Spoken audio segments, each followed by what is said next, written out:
जयंती के रूप में मना रहे हैं और उनके 135वां जन्मदिन पर सबको हार्दिक बधाई और शुभकामनाएं।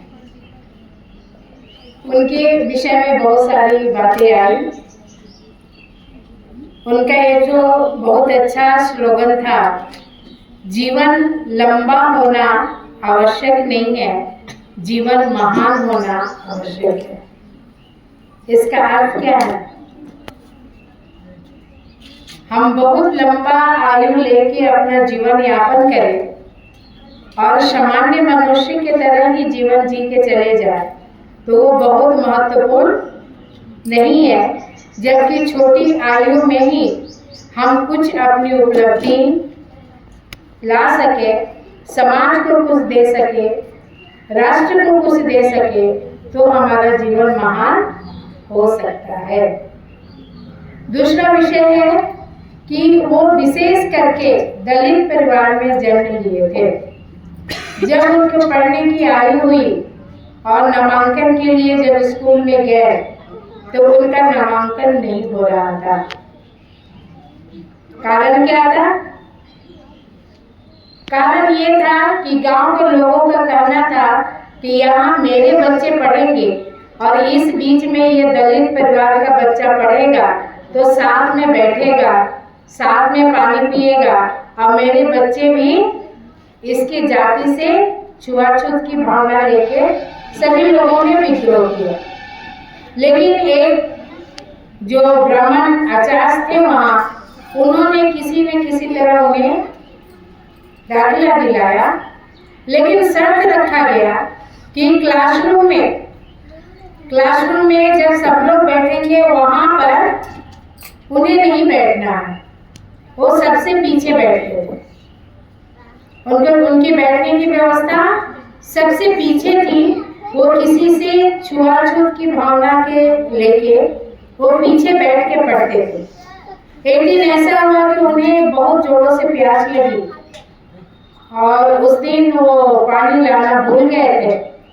जब कुएं के पास गए पानी पीने के लिए तो वहाँ जो ग्रामीण बच्चे थे उन्होंने पानी नहीं पीने दिया।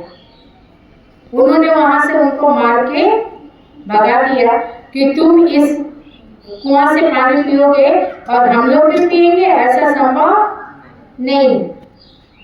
उसके बाद उन्होंने जो घड़ा रखा था उसके पास हो गए जल ग्रहण करने के लिए।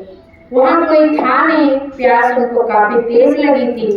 जब उन्होंने घड़ा छू दिया तो घड़े को फोड़ दिया गया। तो वही जो ब्राह्मणाचार्य थे उन्होंने स्कूल के बाहर से जल लाके उन्हें जल ग्रहण कराया। बाल्यकाल में वो दलित लेके बहुत ज्यादा गांव से प्रताड़ित हुए थे। उनके परिवार वालों को भी बहुत ज्यादा प्रताड़ना मिली थी और चूंकि पढ़ने में बहुत तेज थे, क्लास में अव्वल आते थे, प्रथम स्थान पाते थे, इस लेके उनके परिवार वाले को भी बेघर कर दिया गया। जब वो रास्ते से स्कूल से आते थे तो उनके ऊपर हमला किया जाता था, ये सोच के कि गांव के बड़े लोगों के बच्चे नहीं पढ़ रहे हैं और एक दलित का बच्चा आगे बढ़ रहा है। लेकिन ईश्वर के द्वारा प्रदत्त जो उनके पास ज्ञान था, जो ज्ञान कुंज था, उसको तो कोई नहीं रोक सकता।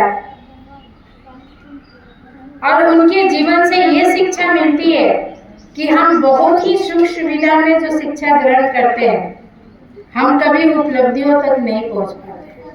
जब तक हमारे जीवन में कोई कष्ट ना आए, जब तक शिक्षा ग्रहण करने में हमें परेशानी ना हो, हमें यह अभाव का अनुभव ना हो कि अभाव क्या होता है, शिक्षा का महत्व क्या है, तब तक हम आगे नहीं बढ़ पाते हैं। दूसरा विषय है कि बाल्यकाल से उन्होंने दलित और महिलाओं को समाज के द्वारा बहुत ज्यादा प्रताड़ित होते हुए देखा था और ये बात बाल्यकाल से ही उनके दिमाग में बैठ चुका था और वो निर्णय ले चुके थे, अपना लक्ष्य निर्धारित कर चुके थे कि मुझे अगर अवसर प्रदान हुआ तो मैं सबसे पहला काम यही करूंगा कि दलित और महिलाओं के लिए कुछ कार्य करूंगा।